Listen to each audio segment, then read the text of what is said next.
என்னோட நேம் ஹேமப்ரியா. நானும் college student தான். எனக்கு இந்த வாய்ப்பை யார் கொடுத்தாங்க அப்படின்னா முருகன் ப்ரோ தான் கொடுத்தாரு. நான் காஞ்சிபுரத்தில் இந்த பிஸ்னஸ் எடுத்து பண்ணிட்டு இருக்கேன்.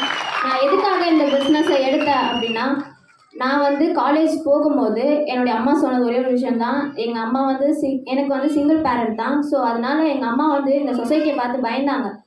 இந்த இந்த ஃபீல்டில் என்ன நீ டிகிரி கம்ப்ளீட் பண்ணாலும் நான் எந்த ஜாபுக்கும் உன்னை அனுப்ப மாட்டேன் அப்படின்னு சொன்னாங்க.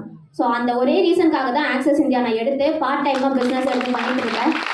எனக்கு இந்த வாய்ப்பை கொடுத்து ஃபுல் சப்போர்ட்டாக இருக்கிறது, எனக்கு பேக் போனாக இருக்கிறது என்னுடைய அம்மாவும் என்னுடைய அப்ளை முருகன் ப்ரோ தான். அவருக்கு இந்த டைம் பண்ணிக்கிறேன். இங்கே இருக்கிற நிறைய உமன்ஸ் எல்லாருக்குமே ஒரு மெசேஜ் சொல்லிக்கிறேன்.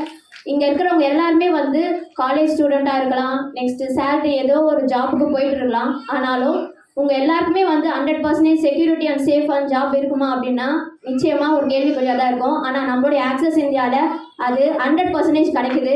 இது எனக்கு கொடுத்தது யாருன்னா, என்னோட கண்ட்ரோல் ஜோன் கொடுத்தது என்னுடைய அப்ளைன்ஸ் தான். முருகன் ப்ரோவாக இருக்கட்டும், தசரதன் சாராக இருக்கட்டும், கொடி சாராக இருக்கட்டும், எங்கே போனாலும் எனக்கு வந்து ஃபுல் ஃப்ரீடம் கொடுத்து கம்ஃபர்ட் ஜோனை கொடுத்துருக்காங்க. அதுக்காக அவங்க 3 பேருக்குமே மிகப்பெரிய தேங்க்ஸ் சொல்லிக்கிறேன். நான் வந்து டைமண்ட் கம்ப்ளீட் பண்ணதுக்கு அப்புறமா தான் எங்கள் அம்மா வந்து என்னை தனியாகவே அனுப்ப ஆரம்பித்தாங்களே. ஒரு ஃபீல்டு ஒர்க்குக்காக இருந்தாலும் சரி, மீட்டிங்காக இருந்தாலும் சரி, அவங்களுக்கு எங்கள் அம்மாவுக்கு மிகப்பெரிய தேங்க்ஸ் சொல்லிக்கிறேன். நெக்ஸ்ட்டு என்னுடைய அண்ணா வந்து என்னோடய ஃபீல்டு ஒர்க் எங்கே போனாலும் சப்போர்ட் பண்ணுவான். அவனுக்கு அந்த டைமில் டேக் பண்ணிக்கிறேன். என்னுடைய 1 வீக்கோட இன்கம் 81,000 எடுத்த இன்கம் டைமண்ட் டேரக்டர் லெவலில் கம்ப்ளீட் பண்ணேன். Thank you all. Super thank you leaders.